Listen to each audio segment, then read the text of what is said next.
దాదాపు 20 academic institutions నుంచి వచ్చిన విద్యార్థులందరికీ, ఫ్యాకల్టీ మెంబర్స్ అందరికీ మనస్ఫూర్తిగా జనసేన పార్టీ తరఫు నుంచి మీ అందరికీ నేను స్వాగతం పలుకుతా ఉన్నాను. వినిపించట్లేదా? మీరు ఫస్ట్ వింటే అరవకుండా వినిపిస్తున్నమాట.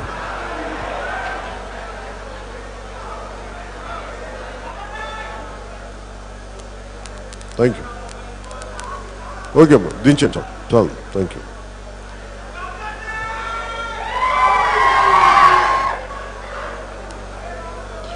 ఇందాక ఇక్కడ ఎవరో మాట్లాడతాం,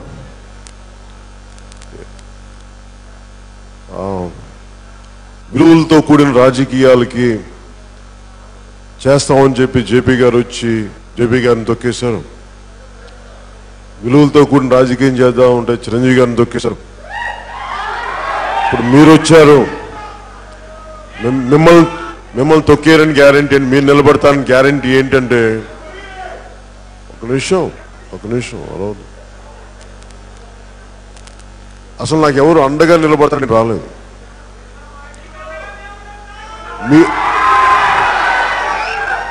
అలాగే ఇందాక తను మాట్లాడితే కూడా నువ్వు మాట్లాడావు కదా, మీరేదో నాకు చేస్తారని నేను రాలా, మీరేదో నాకు అండగా నిలబడతారని రాలా. నేను నా ఇష్టంతో వచ్చాను. నాకు ప్రేమ దేశం అంటే. మీలో ఎంతమంది ఓట్లేస్తారో తెలీదు, ఎంతమంది నిలబడతారో తెలీదు. నాకు ఇష్టం. ఎందుకంటే నేను అందరిలా కూర్చొని కథలు చెప్పను, సలహాలు ఇవ్వను. నేను పని చేసుకుంటూ వెళ్ళిపోతాను. ఎందుకంటే దానికి ఉదాహరణకి మాంజీ అనే ఒక వ్యక్తి దారికి వాళ్ళ ఊరికి వెళ్ళడానికి చుట్టూ తిరిగి వెళ్లాల్సి వస్తుందని చెప్పి ఒక చిన్నపాటి కొండ ఉంటే దాన్ని కొట్టడానికి ఒక 20 సంవత్సరాల పైన తీసుకుంటాడు. అతను ఎవరి సహాయం తీసుకోవాలా. నేను కూడా అలా మాంజీ లాంటి సహాయపడితే వస్తే చేసుకుంటూ వెళ్ళిపోతాను. నన్ను చూసి ఇన్స్పైర్ అయ్యి ఎవరిని వస్తే సంతోషం. అంతేగాని నేను ఎవరిని నమ్మించడానికి నేను ప్రయత్నం చేయను. చాలా చిరాకు. నిజంగా అలసట. ఎవరిని నమ్మించాలి నేను ఇక్కడ? నాకు అవసరాలు ఏమున్నాయి? నాకు కొత్త పేరు రావాలా నాకు రాజకీయాల్లో? లేదంటే డబ్బులు సంపాదించాలా రాజకీయాల్లో? అలాంటి పాపపు సొమ్ము తీసుకొని నేనేం బాగుపడతాను? ఇంతమంది కన్నీళ్ళ మీద కష్టాల మీద దోపిడీ చేసి వచ్చిన డబ్బు నా కుటుంబానికి కానీ, నాకు కానీ, నా పిల్లలకు కానీ మంచి జీవితం ఇస్తుందా? నేను అలాంటి ఆలోచన విధానం పెరగలేదు.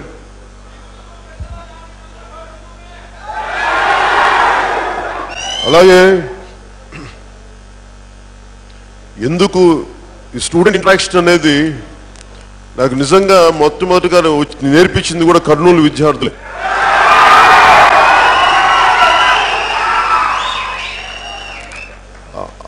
అప్పుడు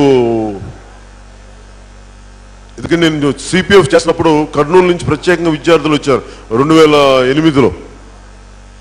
వాళ్ళు వచ్చి మాట్లాడుతుంటే ఒక్కొక్కళ్ళు విపరీతమైన ఆవేదన కనిపించింది. వీళ్ళు చాలా మంది, కొంతమంది చాలా చోట్ల ఉద్యోగాలకు వెళ్ళిపోయారు. తర్వాత నాకు అనిపించింది ఆ రోజున విద్యార్థులు 2008లో నేను చాలా మంది విద్యార్థులతో ఇంటరాక్ట్ అవుతున్నప్పుడు నాకు అనిపించింది అందరిలో చాలా ఆవేశం ఉంది, ఆవేదన ఉంది. కానీ వాళ్ళందరికీ ఎలా ఉన్నారంటే వెంటనే జరిగిపోవాలి.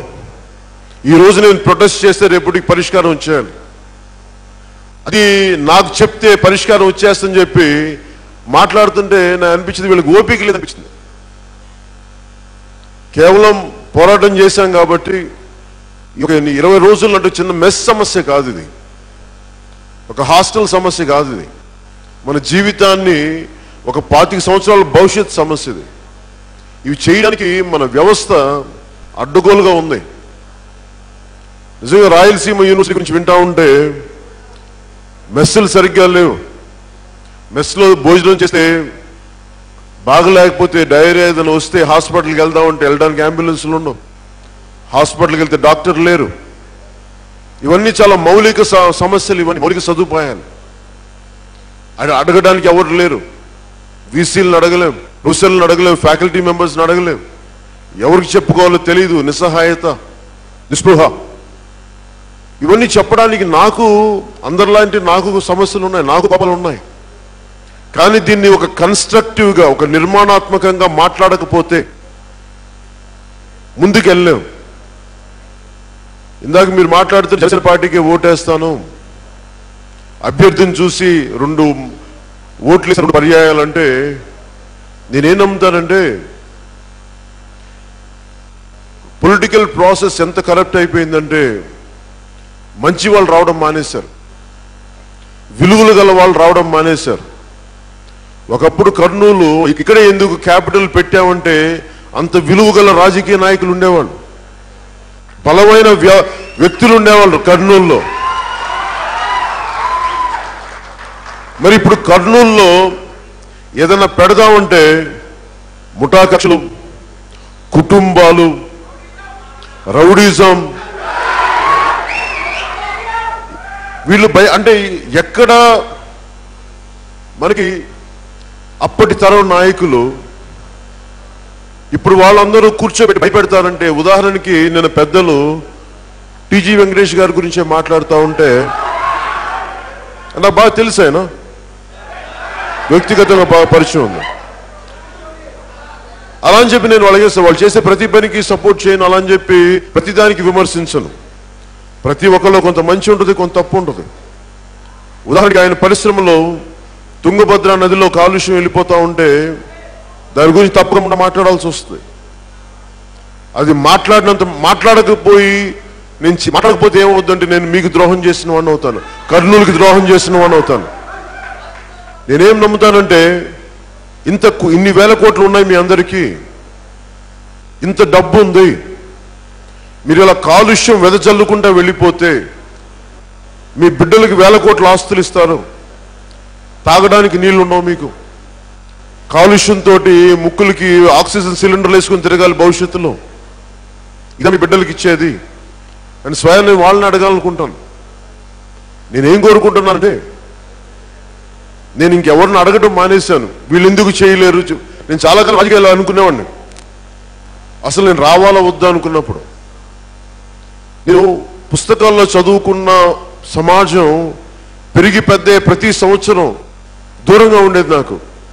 సరే ఇంతేనేమో ఇట్లాగే ఉంటుందేమో అనుకొని చాలా సంవత్సరాలు ఏదో నా పాటికి నేను చిన్నపాటి ఉద్యోగం ఏదో చేసుకుందామంటే పొరపాటు నన్ను భగవంతుడు సినిమా యాక్టర్గా పెట్టాడు. నాకు ఇష్టం లేని సినిమా,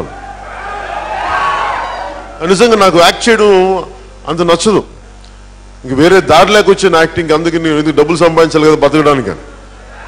కానీ నాకు ఇష్టమైంది, నా మనస్ఫూర్తిగా నాకు ఇష్టమైంది ప్రజా సమస్యల కోసం పోరాటం చేయడం. ఎందుకంటే చాలా విసుగు ఉంది నాకు, చాలా కోపం ఉంది, రౌడిజం మీద చాలా చాలా కోపం ఉంది నాకు, ముఠా కక్షల మీద చాలా విసుగు ఉంది, ఫ్యాక్షనిజం మీద చాలా ఒకలాంటి అలసట ఉంది. ఎంతకాలం భయపెడతారు మీరని, అడిగేవాడు లేకపోతే మీ ఇష్టం చేసేస్తారా అని. ఎందుకంటే ఎక్కడో చోట ఒక పోరాటం మొదలు పెట్టకపోతే అసలు ఆగడెవడు. నన్ను వేల కోట్లు లేకపోయినా ఇవన్నీ లేకపోయినా ఎందుకు వచ్చాను రాజకీయాల్లో కంటే, ఉదాహరణకి విద్యార్థుల్ని తెలంగాణ నుంచి ఎక్కడో నేను ఒకసారి చదువుతా ఉంటే నన్ను కలిశారు ఆ విద్యార్థులు. వాళ్ళు ఒక పూట టిఫిన్ తిని మళ్ళీ ఇంటికి వెళ్ళే వరకు భోజనం ఉండదు. అలా చదువుకునే విద్యార్థులను చూశాను, ఇంజనీరింగ్ విద్యార్థుల్ని. వాళ్ళకి తర్వాత ఎవరు ఒక స్వచ్ఛంద సంస్థ ఒకటి, నా స్నేహితుడు ఒకటి స్వచ్ఛంద సంస్థ పెడితే ఆ సంస్థ తిని మీ ఫ్రెండ్ పెట్టాడు, మీరేదో చెప్పారంటే ఆయన, కానీ ఆ స్వచ్ఛంద సంస్థ పెట్టిన తిండి తిని వాళ్ళు ఎంత కృతజ్ఞత భావంతో ఉండిపోయారంటే నాకు నిజంగా కన్నీళ్ళు వచ్చేసినాయి. మన నిండుగా చదువుకోవాల్సిన విద్యార్థులు తిండి లేక ఒక పూట తిండి తిని ఏం చదువు అబ్బుద్ది వాళ్ళకి, కడుపే నకనకలాడుతుంటే ఆకలితోటి, ఇంకా క్వాలిటీ ఎడ్యుకేషన్ ఎలా వస్తుంది?